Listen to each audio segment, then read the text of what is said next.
Hello, my Time to Level Up listeners. Welcome back. So today I am talking to Maria Page. Maria is a mom, a wife. She's also part of the leadership team of a local law firm. And the law firm, they are doing well. They are serving their clients. They are profitable. They're having fun along the way, but they knew that they could be even better as an organization and better as individuals. So we started working together 8 months or so, and they have seen tremendous growth all around. We're going to talk about today how that has happened and what that growth has meant for them as individuals and as an organization. So sit back, buckle up, and listen in to my conversation with Maria Page.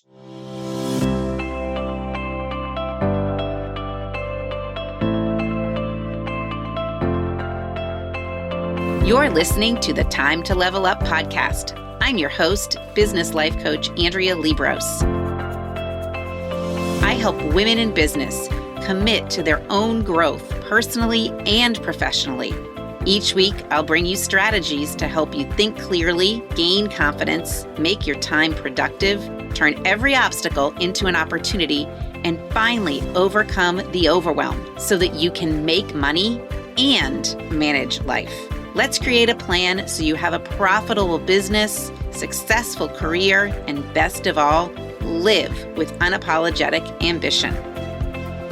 Are you ready to drop the drama and figure out the how in order to reach your goals? You're in the right place. It's time to level up. Let's do this.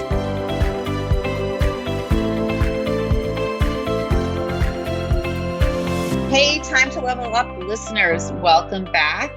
This week, I have Maria Page with me, and she and I have known each other for a while. We started working together probably 8 months ago, but interestingly, I was a guest on her podcast once. So the tables have turned.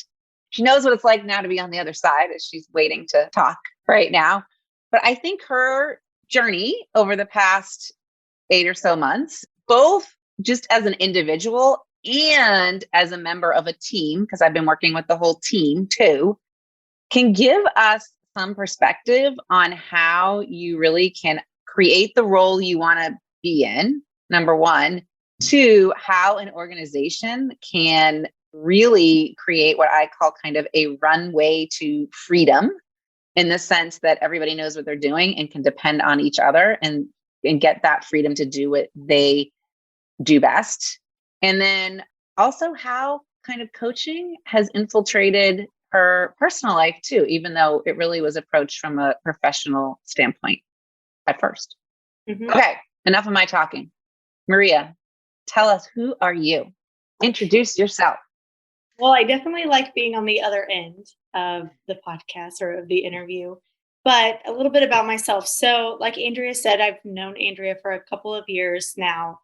When we first met, I was managing this really small consulting business for the boss that I have right now, or the manager of Applegate Dillman Elder Law. So I was working for her for 3 years, I think, in that consulting firm. And it was a lot of wearing a lot of different hats, trying to find new business, trying to nurture that prospective business, building events, managing the behind the scenes and the day-to-day finances and budget and all that kind of stuff.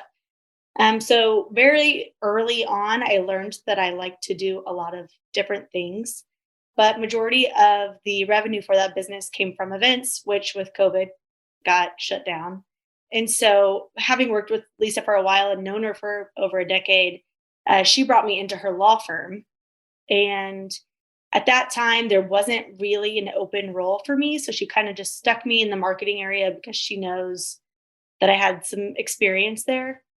And when I dove in, I learned a lot about kind of what they'd been doing, which was very reactionary.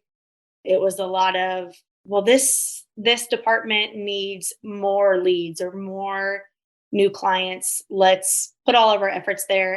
I kind of found a passion for that and started digging in and asked Lisa at the time if I could create this sort of marketing analyst role. And I did that for about 6 months. But in our review meeting one day, she was kind of asking what I saw for myself in the firm. And the things that I were talking about that I was saying to her were very growth oriented. There was some of the marketing sales piece, there was some of the strategy piece, some of the systems and processes piece, which being in a law firm, you have those systems and processes that each individual practice area may follow to provide work for their clients. But there were some lacking systems, that's for sure, especially top down, because the manager of the firm is also a full-time attorney at the time to really create those. So it kind of transformed into this conversation around having a director of growth or having somebody who's in charge of both internal and external growth, or growth externally, and how do you put the systems in place internally to support it. Yeah. So I think when I met you, you were still in that consulting role, right? And that's when we did our podcast together.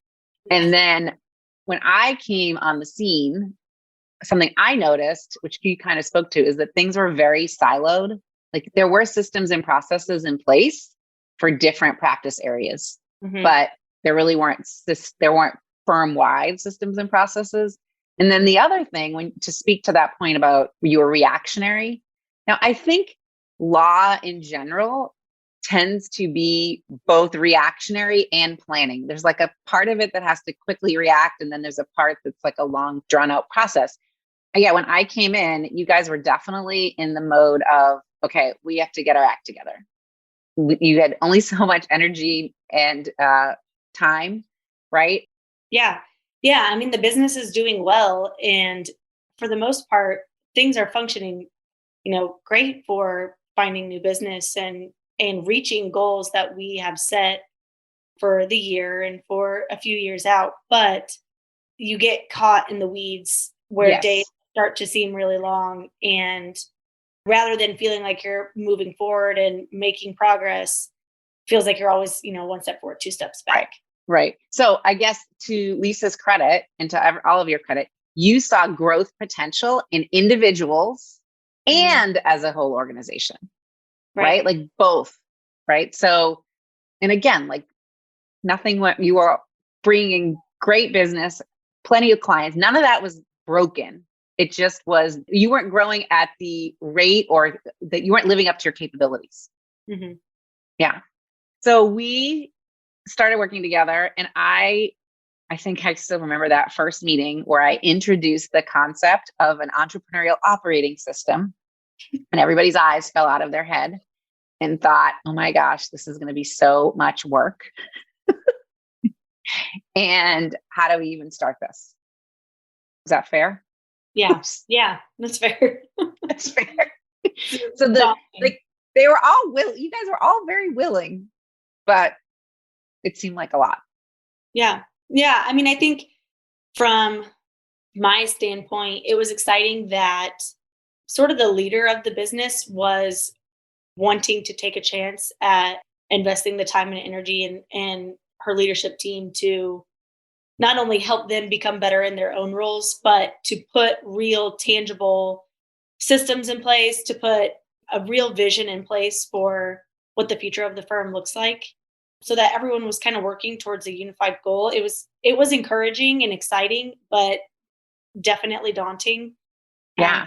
Seeing the time and the things that we would have to do, and knowing we had pretty fair warning from you of the difficult conversations we'd have to have and it being uncomfortable. But yeah, so it did daunting, but also exciting.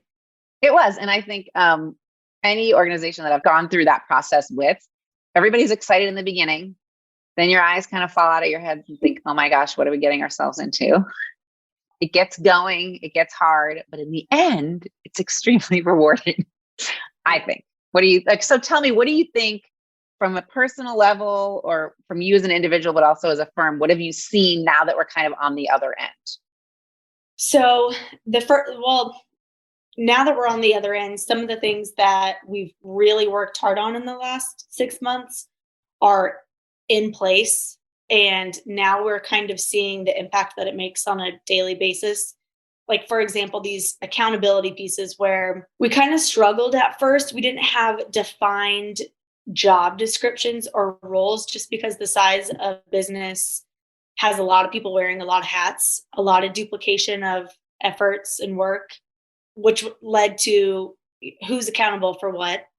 Also, there's conflict on, okay, well, if it was your responsibility, why is it not done? So it was causing unnecessary conversations and repetition. Seeing those job descriptions, kind of, that was some of the work that we did, be laid out very firmly, things that really the director of finance shouldn't be handling, but it should be somebody who's in charge of operations, having to remove a lot of their responsibility and give it to somebody that's a little more fitting. And it was hard to let go of pieces. It was intimidating to think about the new responsibilities that you may have in your new role. And my role in particular didn't exist prior to this conversation on who should be doing what, who's in the right seat, how do we divvy up the work to where it makes sense and there's not duplication. My role didn't exist, and it was a kind of a combination of a lot of what Lisa was doing didn't have time to do. A lot of it was just sort of created from scratch, in charge of these processes and systems. You were doing a lot of like what no one else had time to do. Right. Yeah.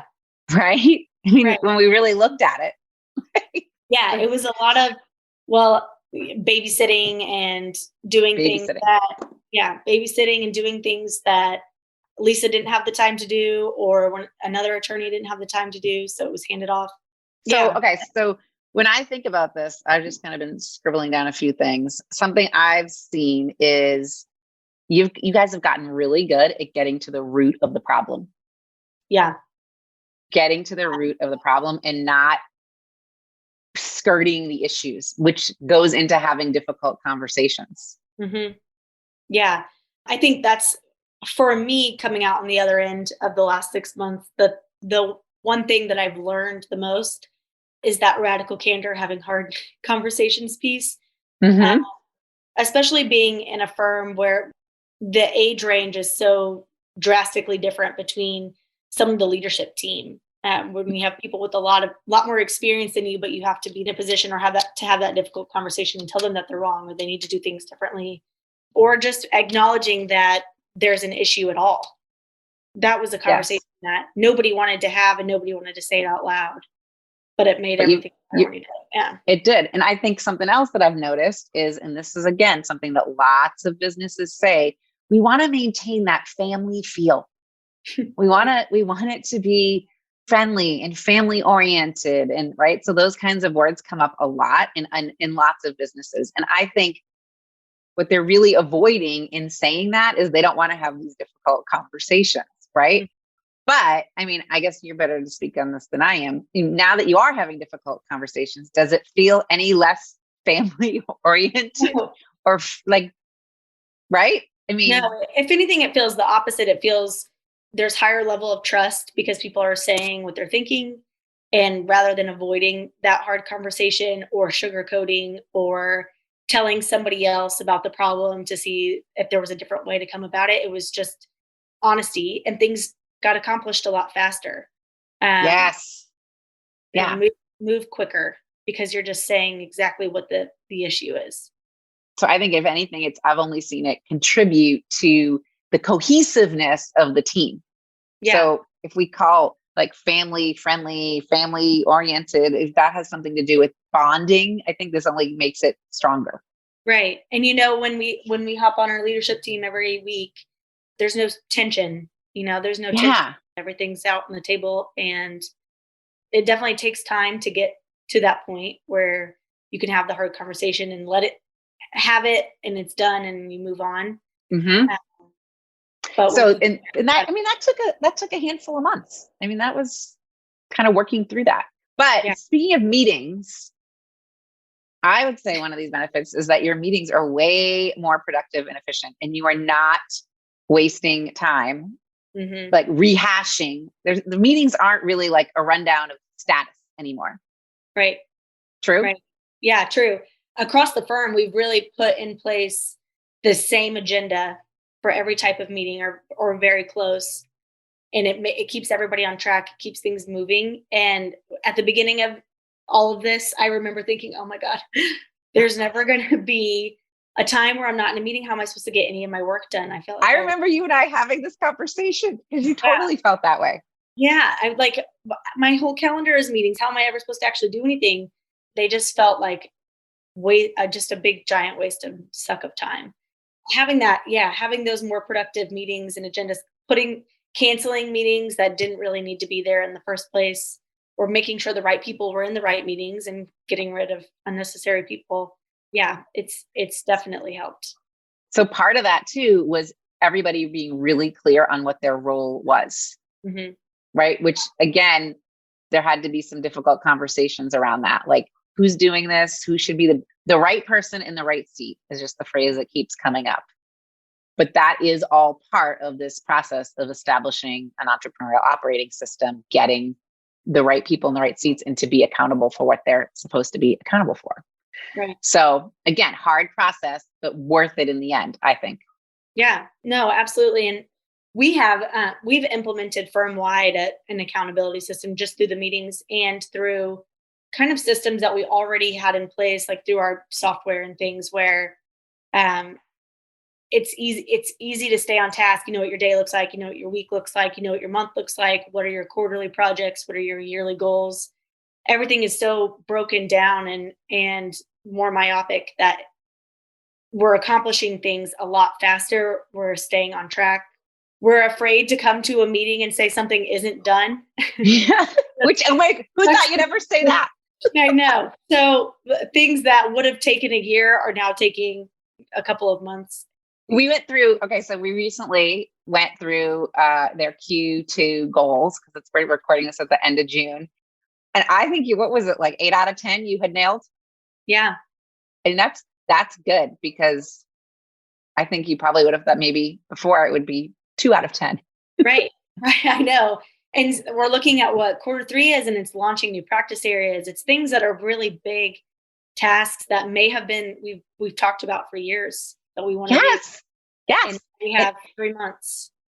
And there's some hiring going on. And I think having part of, again, the system is knowing what your core, the organization's core values and focus are, and then hiring so that it aligns with those core values and core focus. It makes hiring a lot easier, doesn't it?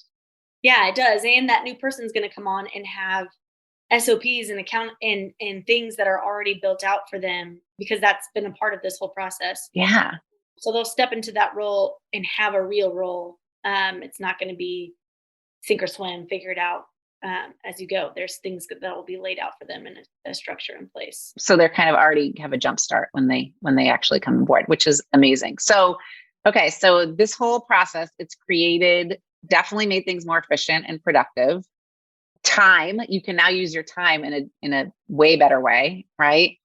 Meetings, there's no death by meeting. There's just meetings, meetings to accomplish things. And I think gradually, Lisa, we're going to speak for Lisa, although she's not on this, but although she's still the chief, right? You guys are not going to her for every decision. People are taking agency over their own decision making, which is, I think, for her, one of the biggest things that she was looking for, so that she can actually do the work that she wants to do. Right. Imagine that. Or maybe even take a vacation. Imagine that.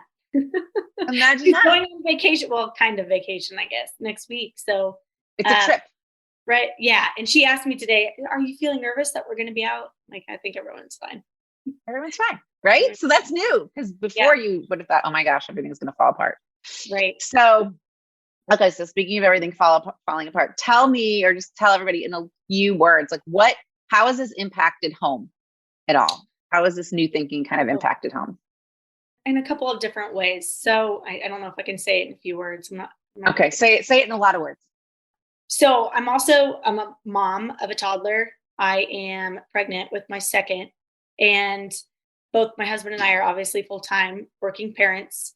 And it's been a lot of harder conversations that we've just had up front. So that confronting issues in the office has also translated to confronting issues at home, just saying what I mean and meaning what I say, and also having a little bit more structure to how our schedule is, saying no when I want to say no, not feeling obligated to things that aren't serving me or him or our daughter, and putting priorities in place. I just feel like it's kind of streamlined my mindset at work and also at home. It's good because when in those conversations at home, there's even more of like what you say, what you mean by what you say, what the other person hears and what they're making it mean, right? So if you can get better at communicating, it really helps all around. I remember you and I having a conversation about what you do on weekends. Yeah. And you feeling like, oh my gosh, it's already Sunday night. And what did we do? And feeling like the world was ruling you versus you ruling the world. Right. Yeah. Just saying yes to everything because you feel like you need to do it. And then you had no time to really focus on yourself or relax or What's that? Relaxing. Yeah. Right. What is that? What is that, right? I remember my husband. So I read this book called Radical Candor too. And my husband's saying something to me like, wow, you really took that Radical Candor book and ran with it. You really be careful what you wish for. Right. But no, I think it's been wonderful in my home life as well. Good. So, okay. So what, just as a wrap up, I have lots of things I say, right? So are there any phrases that stick out in your head as what like sometimes people say, I hear you talking to me and you're not there. Right. What do you hear? I actually was talking about this with one of the other girls on our team too. And she was like, oh, I can think of so many, but the one that sticks out to me is it doesn't have to be perfect. Because I feel like there are so many times where we want to think through things so much that we want to get it exactly right before we do anything. And, we're hiring for a new position right now and we're trying to lay out all the pieces. And it's like, it doesn't have to be perfect. You just need to get that person in the seat and move forward. They're not going to know what to do or what they need, but you'll figure it out. And I think that's something that, I personally struggle with, is wanting it to be exactly the right way. Mm-hmm. When sometimes you just need to move on it. You do. And I think in a law firm, I've noticed, because I've worked with a bunch of professional services organizations, especially in law firms, I'm like, we're not going to trial. Like, you have more than one chance to get this right.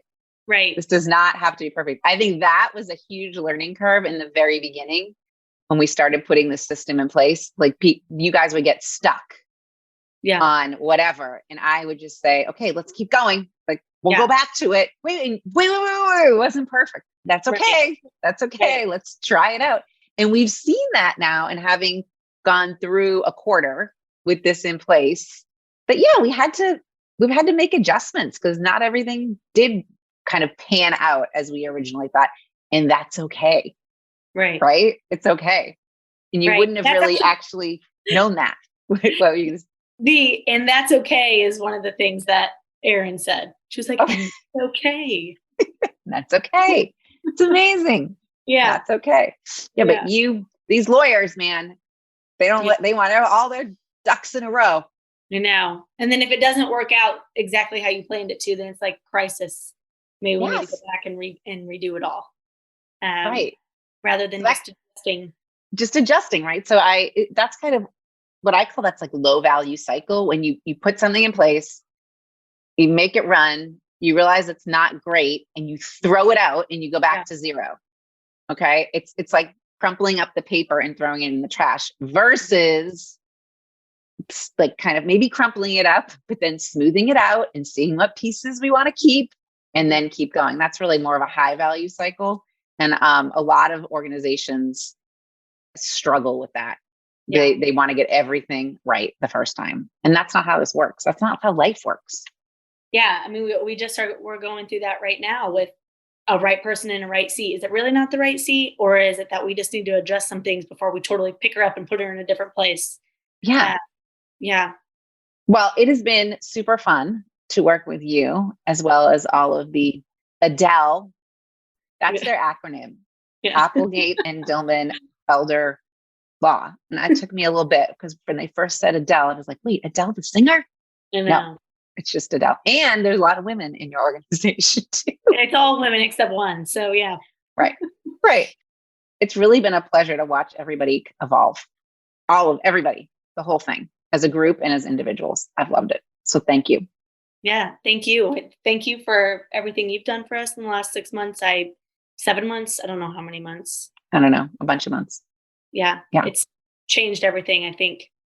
Good. That's what I aim to do. All right. So as you listeners are listening, if you feel like, and it really doesn't matter the size of your organization. I mean, you guys aren't huge. There's a little bit less than 20 people in their organization. And there can be 5 too. If you feel like you need kind of a fresh look at your business and you want to have a little more freedom to focus in on what you want to focus in, you want to have the confidence that you can go on vacation. You also want to have the confidence to have the hard conversations, even if you want to maintain that family feel. Okay. It can happen. So let me know if I can help you. So thank you, Maria, for being here. Yes. Thank you for having me.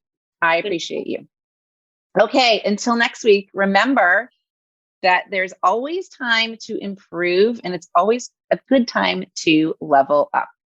So I hope you had fun listening to Maria explain the transformation and the changes that she felt as a member of the leadership team, as a mom and a spouse, and what she's observed has changed within her organization.